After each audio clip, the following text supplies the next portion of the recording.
box, put the date of the counter, and that's what's going to make it valid. I had to go to court one time because a listing agent was very remiss and wrote a counter offer, and she forgot to check this box right here and put the date in. And so I had to become an expert witness, and they asked me, as a listing agent, do you always check that box and you always put the date of the counter? I've said, of course, because those buyers were suing them and didn't want to abide by the terms of the counter offer that they signed. They said, no, we have an accepted contract without a counter offer because they didn't check this box. So now you guys just have to realize the importance of checking the right boxes and knowing what you put on your contract. Down here, make sure that you fill out all of this before you take it to escrow. And then escrow is going to sign down here and make this part of your contract. You have the buyer's inspection advisory, which only has to be signed by the buyer, which says that they should do due diligence. And they should be looking at all this stuff, the square footage, the soil stability, and all that good stuff. Any questions about the offer?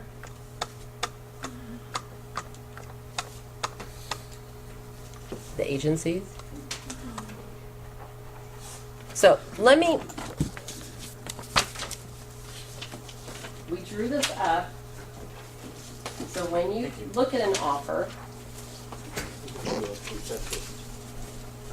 you can write in your timelines the date that offer is accepted. So when an offer is accepted, when does the contingency period start? I'm sorry? The end of acceptance. Nope. When does the contingency period start? The date the offer is accepted. Nope. The day it was written. Nope. The day it was recorded. The day after. The day after. The So, day signed is day if you're two. going to fill out this form and you have 17 days to do your drop down the line where it says subject offer acceptance, you put the date of the offer of acceptance, the date you open escrow. Now, go to the loan contingency, it's 21 days, and you have to start counting the day after. So your 21 days is the day after it's signed. So if you guys don't know how to do your timelines, you're not going to be able to abide by the terms of your contract. Okay, so everybody remember, the offer contingencies start the day after it's signed. And don't let anybody tell you differently. Okay, we got that from Gov. Hutchinson. So this is just like a little chart so that you can chart time frames and you can fill in all the blanks, and it's very helpful to keep you on track. The other thing we're going to do, so you guys can practice, you can either stay here and fill it out tonight, or you can do it for homework and bring it back next week. Take the contract that I gave you, and you can fill it out. And we'll see how good you guys can fill in the blanks on an RPA.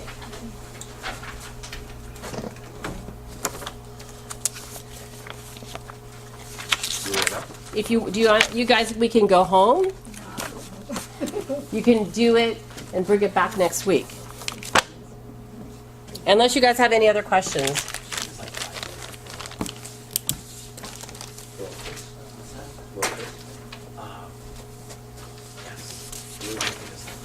I don't know. What don't you know? Oh, Huh? everything. Do you have any questions, Maria? Yeah, quick question. Sure. Since they're busy over there. So, this is agreeing to mediation. And this With the is, broker. and so this is correct by signing this. Yes. It means that he's agreeing to that and Yes. releasing. Correct, but that's Okay. for us. Yeah, This I is know. different than Yeah, the no, one this is that for we're us. doing. The other ones. Yeah. I just want to make sure that No, it's I'm like, okay. messing up. So we have to put this and this, right? No. So you have to fill out the blank contract that I gave you. Just fill out, I just gave you contracts class. Fill in the blanks, but you can do it next week and bring it back at next class. For showings or Yes, take them down. take everything. Take out your light fixtures that you want. I would say Replace it that with a stays, sheet. Hmm? Why would it stay? because it's attached. Okay. technically you're talking about stuff that's attached, adhered But to if they stuff. want to take it off before they even listed it. Then how would that's they what do I it? always suggest. Got it. Okay, so, so on that listing, on the listing agreement, if they do not want to leave the washer and dryer, then it should state it on the listing as well. I mean, on the, No, the comments. washer and dryer is not, Oh, it doesn't It's automatic. not listed there? If you check this box, Ah, okay, I thought it was. No. Okay. you have to check the boxes. Okay, so this is another very big issue, leased or liened items, and if there are solar systems on a house, you are definitely going to have an issue with the lender. They have to be removed if it's a lease, and the buyer has to qualify if it's leased. So if you have a house that has solar panels, check into it with the listing agent to see if your buyer can even assume the solar panels. Okay, it's very tricky. It takes a lot of time and work. Sometimes they make your buyer pay a fee. Sometimes your buyer doesn't want them and they're not going to remove them because there's a 20-year lease. So we need to be informed about these items. Brackets attached to walls, floors, ceilings, or for any such components, furniture, or items shall remain with the property or will be removed, and holes or other damage shall be repaired but not painted. So we're talking about television brackets for big screens. So just be aware. Go back with that television thing. What did you say again? Well, it says right here, brackets attached to walls, floors, or ceilings for any such component, furniture, or item shall remain with the property. So it's pre-written that there's any brackets on the wall that stays with the property. Unless your buyer says will be removed and then the holes and the damage will be repaired by the seller. Does that clarify it for you? Anything? Yeah, I was just, I did have a question about the television that's attached to the bracket. It's the brackets, not the TV. Okay, closing and possession. Okay, this page, I think they should have this at the very beginning. It's the major point of contention with most buyers and sellers. If you're representing the seller, give the seller a couple of days to move out. If you're representing the buyer, explain to your buyer that the seller needs a couple of days to move out. The normal time is 3 days after the close of escrow. Most sellers can't move until they have the money from the sale of their house in order to get a moving ban. So this is a very important clause that everyone skips over, and when you skip over, the seller has to be out by 6 o'clock on the day it closes, and it never happens. I will say, you're accurate, people skip over it, and I did not realize how important it was until it came time to sell my house, and how precious those extra 3 days were. And I'm telling you, buyers are not very nice. They never want to give up. Well, no, I want the house the day I close. I want my keys, right? I had So, I want to charge me rent. I was like, no, I'm not paying you rent to stay at my place. yeah, I think that we just skip over it too easily and don't protect people. If there's a tenant in the property, there's a clause for the tenant to remain in possession. So I think your homework is going to be you need to read and understand the rest of this contract. Statutory and other disclosures, including lead-based paint. These are all the actual disclosures that the seller has to give to you. The NHD report, the withholding tax, Megan's Law, notice regarding gas and hazardous liquid transmission, condominium plan. The seller has 7 days, it's pre-written in here, to give the buyer information about the HOA. Condition of property. So we're going to read this clause because there's a misconception in our industry. People go, oh, I'm just going to put sold as is because I'm going to put in there it's going to protect me. It doesn't protect you. It's pre-written in the contract. All these agents that yell about that, maybe they should read their contract before they start yelling. Unless otherwise agreed in writing, the property is sold as is, in its present physical condition as the date of acceptance. Subject to buyer's investigation rights, the property, including pool, spa, landscaping, grounds, is to be maintained in substantially the same condition as on the date of acceptance. All debris and personal property not included in the sale shall be removed at the close of escrow. How people write in their offers, seller to remove all debris. It's pre-written in there. But they have to rewrite it because agents don't read their contracts. So, going back to the as is. That doesn't mean you won't get sued, right? So just know that's not going to protect your buyer or your seller. And people that say that that's going to protect them, I don't think that's a catch-all phrase for that.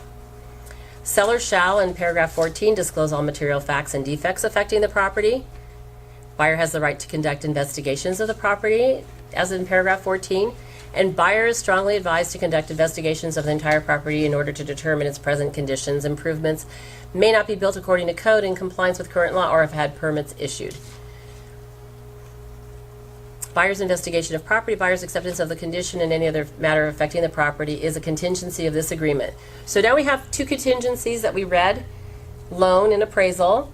Now we have the third contingency, which is the buyer's investigation of property. The seller has to make the property available for all buyer investigations. Obviously, the buyer has to indemnify the seller. If you don't have a reputable investigation or inspection company, don't get fly-by-nights. Do not allow your buyer to say, oh, my uncle's a contractor, he's going to do it for nothing.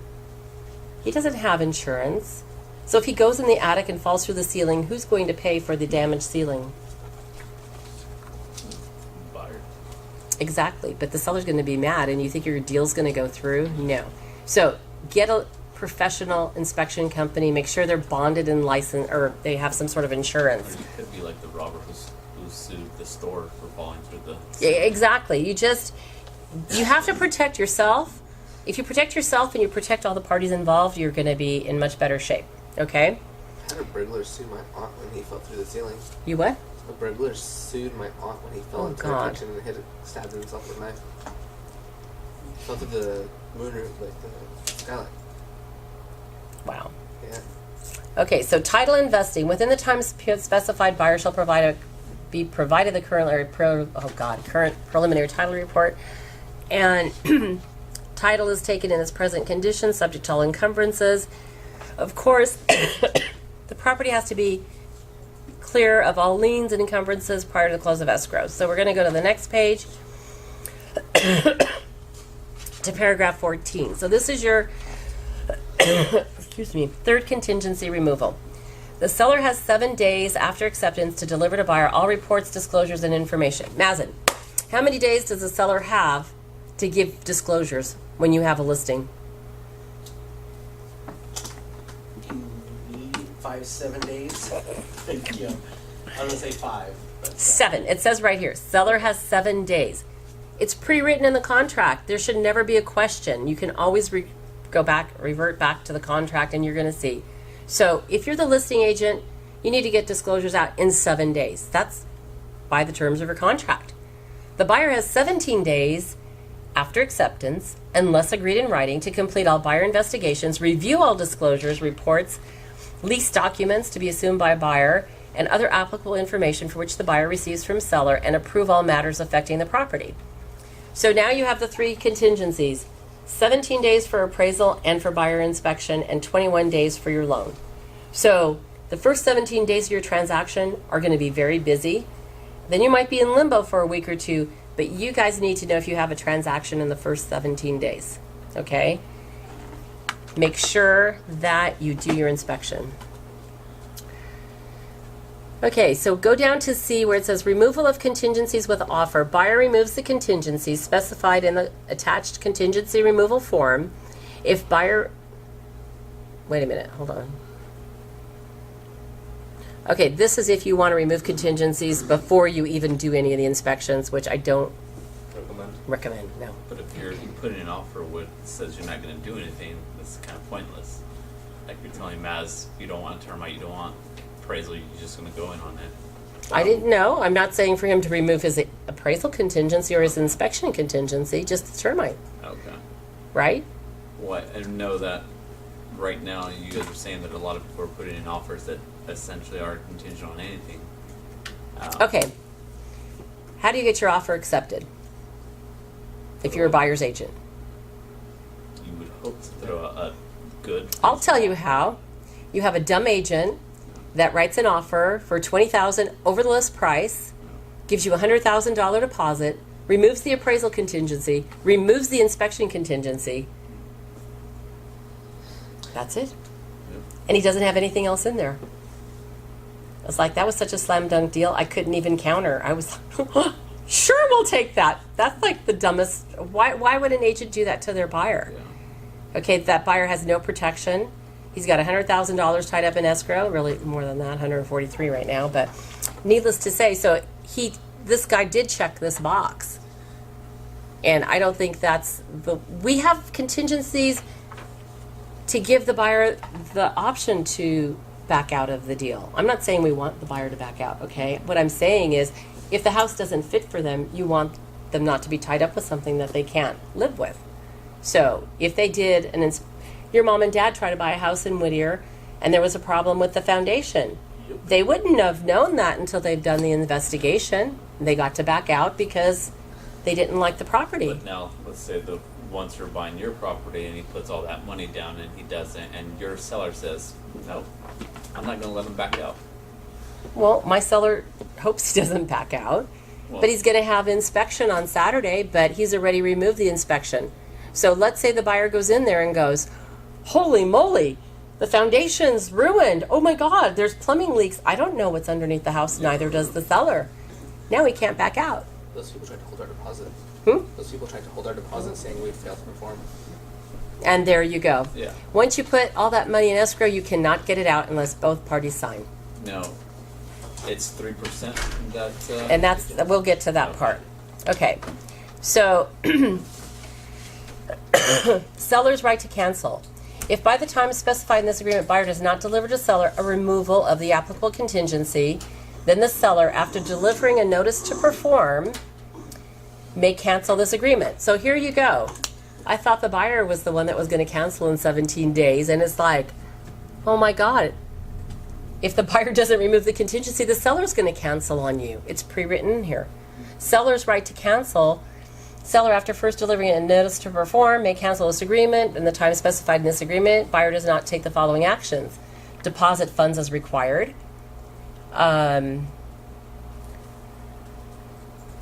Or the deposit, if the funds are not good, deliver a notice, let's see. So it just gives you all the reasons why.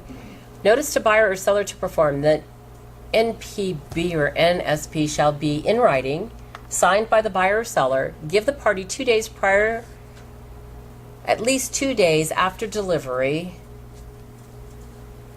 or until this time specified in the applicable paragraph, whichever occurs last, to take the applicable action. It may not be delivered any earlier than 2 days. So, 15 days go by, and I haven't heard about the appraisal, right? On the 15th day, that's when I have to give the notice of the buyer to perform to remove the appraisal contingency, correct? So it's always 2 days before the action. Oh, so it's not 17 days, then you give them. No, you have to go, well, you can wait then if he goes, oh yeah, we have it, but But you can go. you 15 can days. go no earlier than 2 days before the it. designated time. Okay. Effective buyer's removal of contingencies. If the buyer removes any contingency or cancellation rights, unless specified in writing, buyer shall conclusively deem to have completed all buyer investigations, review of reports, other applicable information, disclosures pertaining to that contingency or cancellation right, and elected to proceed with the transaction. Assumed all liability and responsibility for the expense for repairs or correction pertaining to that contingency or cancellation right, or the inability to obtain financing. So technically, once the buyer signs the contingency removal, he's on the hook. Okay? That means he can lose his deposit, and I always tell my buyers, you know what? Once this happens, and you find a house that you like better than this one, and you remove that contingency, you cannot back out of this deal. I make the people feel like they have to be in it 100%, not 50%. And of course, the effective cancellation of deposits, if they give written notice of cancellation, of course, everybody has to mutually sign, okay? Otherwise, the money is tied up in escrow. 15, final verification of condition. Buyer shall have the right to make a final verification 5 days prior to the close of escrow. Repairs shall be completed prior to the final verification of condition unless agreed in writing. Repairs to be performed at seller's expense may be performed by the seller or through others, provided the work complies with law, including permit, inspection, or approval requirements. Repairs shall be performed in good, skillful manner. of materials of quality and appearance comparable to existing materials, and it's understood that the exact restoration or appearance of cosmetic items following the repairs may not be possible. Seller shall obtain invoices and receipts for repairs performed by others and prepare a written statement indicating that repairs have been performed by the seller on the date of such repairs, such copies of invoices for final verification.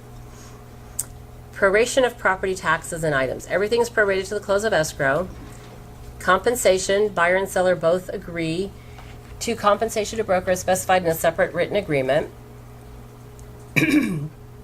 Scope and duty. Buyer and seller agree that broker does not decide what price the buyer should pay or seller should accept. They don't guarantee the condition of the property and don't guarantee the performance, adequacy, or completeness of inspections, services, products, or repairs made by the sellers or others, and we do not have an obligation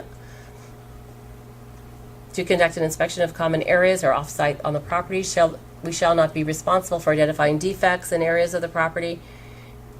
So please read this and understand it. Representative capacity. If one or more of the parties is signing this agreement and they are in a trust or they're an LLC, they need to sign a representative capacity form.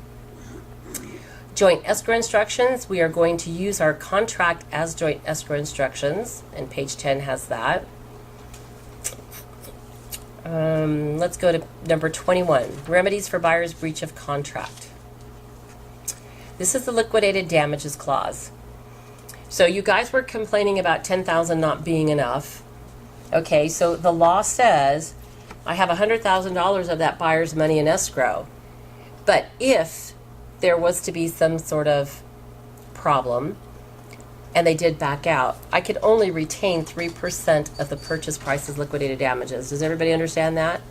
So we don't, some brokers say, well, you should give at least a 3% deposit of the purchase price. But we think that's way too much. So we like to put less than 3%. That's why 10,000 on 5,000. Really, like 1% is what Rita normally thinks should be the amount of deposit. I think nowadays with the market, you need to put more because you don't look strong if you don't put more money down. I'm sorry, you put of the purchase price, right? 1% of the purchase price. Yeah. Or would you But say 1.5? 10, we put 10. That was 1.7, but 10,000 on 500,000, I think is It's a lot. no. a lot. I think it's adequate. Okay. So this is the liquidated damage clause. So if your buyer has signed all their contingency removal and they're moving forward and they decide on a whim they don't want to buy that house, they could lose up to 3% of their deposit, okay, by law. The next section is dispute, mediation and arbitration of disputes. So in regular English, because I hate reading legalese, I'll let Mazen do that. Okay, so mediation. Basically, if there's any dispute that arises out of the transaction, the buyer and the seller are going to mediate. That means they're going to discuss and try and come to a mutual agreement on what they're going to do with whatever the problem is. If that doesn't work out, and they both initial this clause down here, that means they're going to give up their right to go to a court of law, that they are going to go to an arbitration committee made up of lawyers, attorneys, and ex-judges, I believe, and realtors, and they will pay the fee for an arbitration committee, and it will be a binding decision, and that will be the end of it. So let me just talk to you guys. If you're a listing agent, and the buyer initials the arbitration of disputes, and the seller goes, oh, I don't want to initial that. Okay, so you write a counter offer, but you don't address this. Do you realize you don't have a contract? So everything on the contract has to be agreed upon. So if your seller does not want to sign the arbitration of disputes, you have to counter it out in the counter. Are you following me, Mass? Right? Yes. Did I say it right? You have to counter off. You have to counter the counter. No, you have to counter the offer. Yeah. So if the buyer signs this and the seller does not want to, I mean, the buyer initials this clause and the seller doesn't want to, the only way to have a binding contract is if you wrote it in the counter. Right? So let's say you forgot and you didn't notice that the buyer signed it and your seller decided not to sign it. You really don't have a contract. That's all I'm trying to say. So you have to pay attention to your contract. Okay, so Isn't we that are. optional? I'm sorry? Isn't that optional? It is optional. But if you're a listing agent and the buyer writes that they want it, I mean, Seller does. you just have to have a meeting of the minds. If they both agree not to sign it, that's fine. If they both agree to sign it, that's fine. Okay, so the last page is a lot of definitions. Oh no, I think I missed that. I'm not going to read all this, but I expect all of you guys to do this because I'm going to give you a little homework assignment as well. I think there's two important things. Equal housing opportunity. The property is sold in compliance with federal, state, local anti-discrimination laws. Always point that out. You never want to be sued because of discrimination. And we've had people in our office that have been sued because of that. Okay, so you cannot discriminate no matter what. Now, when you're saying that, yeah, I'm going to. What if your seller decides not to sell it because they saw who put the offer in? Can you force them to take that offer? Because you technically can't force your seller to take any offer that they don't want to take. Well, he better make a higher counter offer. What do you mean? For what reason is he not taking it? What if it's a full price offer and it's the terms that he's Well, requiring? that's what I'm asking. How do you, Then that buyer can sue him for specific performance. is there any way to cover your own ass to say, well, I presented the offer? Yeah, you have presentation of offer, seller has rejected your offer. Okay. But I swear to God, that guy's going to take us to court, Yeah. right? 'Cause I know that used to be a huge thing in Rolling Heights. That used to happen a lot. Rolling Heights was very... Really? Did you understand what he was saying? Well, you said that he's gonna take us to court. Who are you referring to? So the He buyer- said if the buyer came in the house and the seller saw who the buyer was and decided, I don't want to sell to that person. Okay. So he's discriminating. Correct. I don't know based on what, but he's discriminating. Raphael was saying, Is there any way to cover my ass to me as a selling agent to cover my ass and say, well, I presented the offer, it was there, the seller doesn't want to sell because XYZ reason. As long as you have non-discriminatory reasons or non. But that's his only reason. Discriminatory reasons are his reasons. What are his reasons? Me as an agent, what's my obligation to present? you present it and then you have the seller, I presented the offer, here's the seller's rejection of offer. It's going to go back to the buyer and the buyer's going to go, why didn't he sell me this house? I offered full price. Do I have to disclose? What, you're going to tell him that, No. he didn't sell it to you because he doesn't like the way you look? That's the only reason he gave me. I don't want to act as I wouldn't say that. well. So, But you know what's going to, it has happened in our in one of the offices Yeah. I was at. And what happened was they didn't want to rent to that person, Mm-hmm. and they took them, I'm not kidding, they had to go to court. It was a full-blown mess yeah, and I understand. because they figured it They out. figured it out. They were like, they discriminated against me because they didn't like I'm not me. going to go lie to the buyer's agents because then that's going to put my ass in even more hot water because not only am I helping cover it up, I lied and I don't think that you can actually say that reason, can you? Are you going to disclose the reason that your seller didn't take it? I mean, you've got some sort of confidentiality. I wouldn't say, so I had to just make something up then. I wouldn't make something up. I would just say he rejected it. That's all I would say. Okay. Because I mean, if you say something, Yeah, I wouldn't. it's not. Yeah, no, I you wouldn't could go say any that. further Add than anything that. to it? Yeah. Nothing. What, Felipe? Do you have No, something? I would just Said I don't know. Yeah, you don't. You You don't don't know. incriminate yourself Okay. because if you said Yeah. that, So you're not obligated to tell the reason even if you know why. No. you're never obligated to tell the reason for anything, Okay. right? Just hope that they don't figure it out. Well, I just in figured Ray's just case. like if you saw. Oh, the people that get discriminated against always figure it out. But just believe me, Yeah, they they figure do. it out. It just becomes like, But I figured it's under the same, same aspect as, well, I saw a leak under the well, but think about this. sink, but I The did the same property thing. is sold in compliance with federal, state, and local anti-discrimination laws. And here your seller goes, oh, I don't want to sell to that guy because I don't like the way he looks. And they're signing a contract that says that they're in compliance. They're not in compliance. I had a seller, he was from Missouri, and he sold his father's house. So he flew out here from Missouri.